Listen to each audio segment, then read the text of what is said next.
The horse is back. Hi, buddy. Hi. Hi. Here. Are you friendly? Are you friendly? Hi. Oh, you come say hi to me? Here. Here's Snow. Where? There you go. Hi. Hi. He wanted to say hi. He let me pet him a little bit. Now he's eating. The horse makes a comeback, guys. Look at that. What are you doing?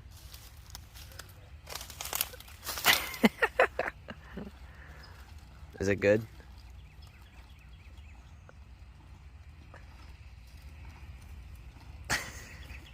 It must be good, huh? Welcome back, guys, to a brand new video. In this intro, I did not screw up, okay? Because I'm oh my god. I can't escape it. I swear it's not on purpose either. It's not on purpose. Alright, so we have some things to talk about. So let's hop right into it. Alright, I'm not going to drag you guys along for 5 minutes, okay? I wanted to show you the horse video real quick. That's all. Okay, so anyway, midnight, making some progress. New tires are on. Alright, we got the rear toe straps done. We still have the front toe strap to do. And the rotors. The next purchase that I'm going to be making are going to be the rotors and ceramic brake pads. I'll put those up here. Those are going to be my next purchase. They're around $270 off of eBay. They're from R1 Concepts. I heard a lot of good things about them. They are slotted, which is better for the track than drilled. Don't know if I ever mentioned it, but drilled rotors are actually not that great on track because they can stress crack from the heat and stuff.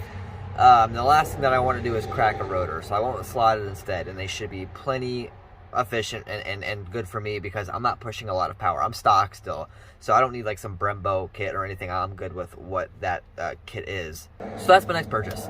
So the next install video will either be the front toe strap or the rotors, which honestly it's probably going to be the front toe strap. I do not feel like attempting the rotors by myself at all. I don't feel very confident with me doing that. I've never done rotors before, and it would probably be best if I have an extra set of hands. So we'll be getting that done soon in the future, and then I also want to get some gauges, but I don't need those, you know what I'm saying? I'm not gonna lie with you, the gauges are more for looks. Well, I shouldn't say that. I do like how they look, and that did influence my decision. I'm not gonna lie with you. However, I do feel like having a set of gauges, even if I'm stock, might be a good idea if I'm going to run the car hard. I mean, you never know. I mean, the car's stock. I mean, I probably won't hurt it. However, I am going to build the car soon. So the more I think about it, gauges actually sound reasonable. The car is going to get tuned. All right, I said this before. I'll say it again a million times.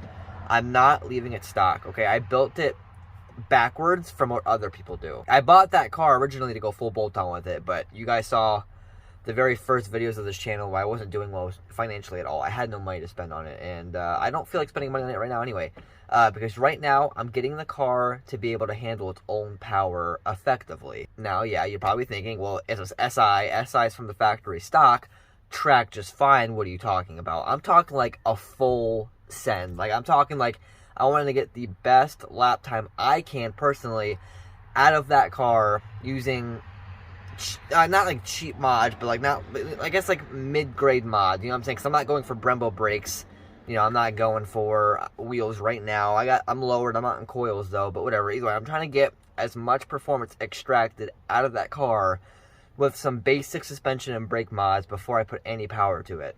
I have a pretty decent ways to go before I start putting power to it, which leads me to the next part of this talk, all right? Because you guys know I love to talk, so we got more talking to do. In the next coming months, there's a decent chance that I'm probably gonna take a trip to Georgia. Reason being is I'm sure you guys heard of them, 9 Lives Racing. Their shop is up there, and I was talking to them on Instagram. They're very nice, by the way, very polite person. I don't know who I talked to, but they were very nice, very helpful. And I was talking to them, and I was saying like, hey, like, am I able to go up to the shop in Georgia and pick up a wing if I order one? They said, absolutely. I said, all right, cool. I'm like, well, do you guys make one for my car? I didn't see it on the website. I was assuming they didn't. I was hoping when I said that they would be like, hey, we recommend this for your car. But they said, no, we don't. But if you want, you can bring it to us and we can scan the trunk and measure it. And I was like, okay, that's a great idea. Just give me some time to save up some money and stuff, and I'll get my life figured out. But I'm down for that. And they said, all right, cool, we'll be here. All right, cool. Very nice person. So I'm thinking within the next couple months, I am going to take a trip up to Georgia, go to their shop. I don't know where they're at currently. I'll put it in the video. But they're moving to Brastleton, Georgia, I believe. That's going to be their new shop within this month. Again, I won't be there for a couple months, so by the time I get there, they'll be in Brastleton in their new shop, so I don't have to worry about that. From Gainesville, it's a 330-mile drive, about 5.5 hours. Assuming I leave from there, it's a pretty good little road trip. I'm excited. I love to drive, so I'm looking forward to that. The next coming months, it's kind of likely. I really would like to get a custom wing for the car, which then leads me to having to get a front splitter. My car, obviously, as well as many of yours, is front-wheel drive.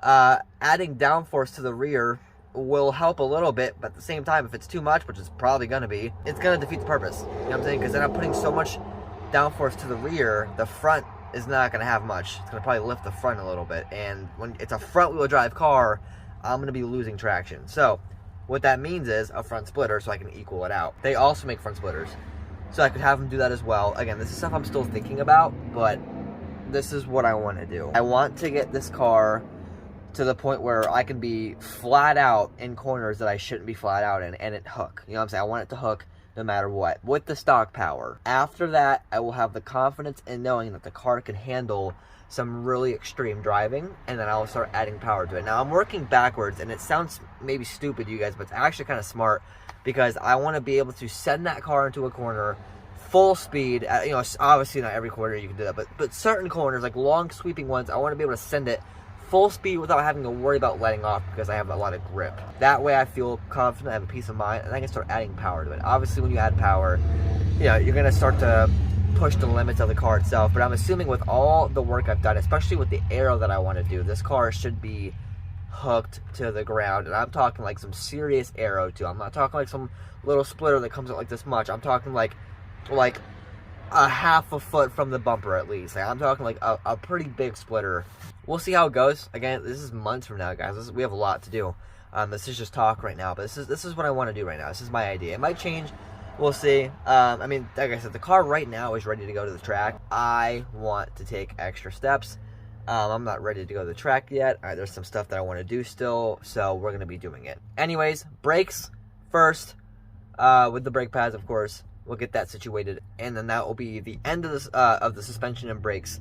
No more. We're all good to go. I'm really thinking that before I actually take it to the track, I might end up putting some Multil 600 in it, or some AT 600 brake fluid, because the Prestone the dot 4 has a 510 degree boiling point.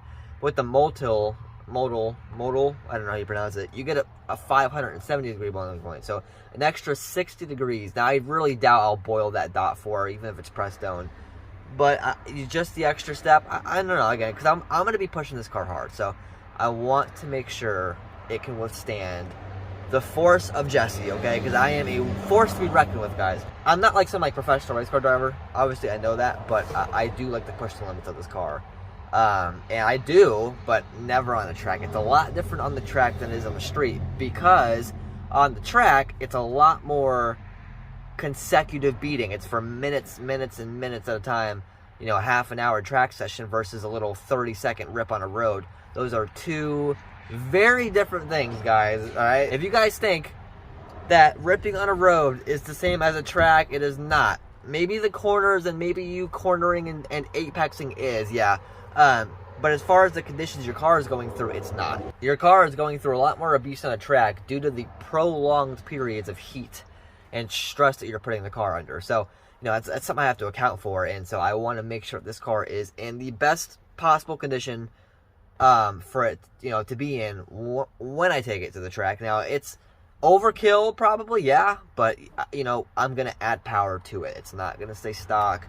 I'm going to eventually make it faster, and that's when, it really starts to shine with all the mods that are done to it. The aero, with the aero that I have in mind right now, it's going to create a lot of drag, okay, because with the amount of downforce I'll be making, it's going to create some drag. So My top speed is going to be limited a lot, but my cornering should be godly, okay? My cornering should be amazing. Well, we'll see how it goes. Again, we're talking months down the road, guys. We're talking months. Could be end of this year, I don't know, but I want to get it done regardless. I have a vision in my head, and I really want to get this car set up. So we're gonna see exactly what happens here. Just follow along the channel, guys. I mean, if you're not subscribed, subscribe. If you're not subbed right now, hit that red button. It motivates me. It gives me some passion to make more videos. I like to see that you guys are liking what I do. So hit that sub button, guys. I'm doing DoorDash, and on the first order, I haven't even delivered it yet. I get a flat tire. Like, I mean completely flat. There's no way I'm fixing it.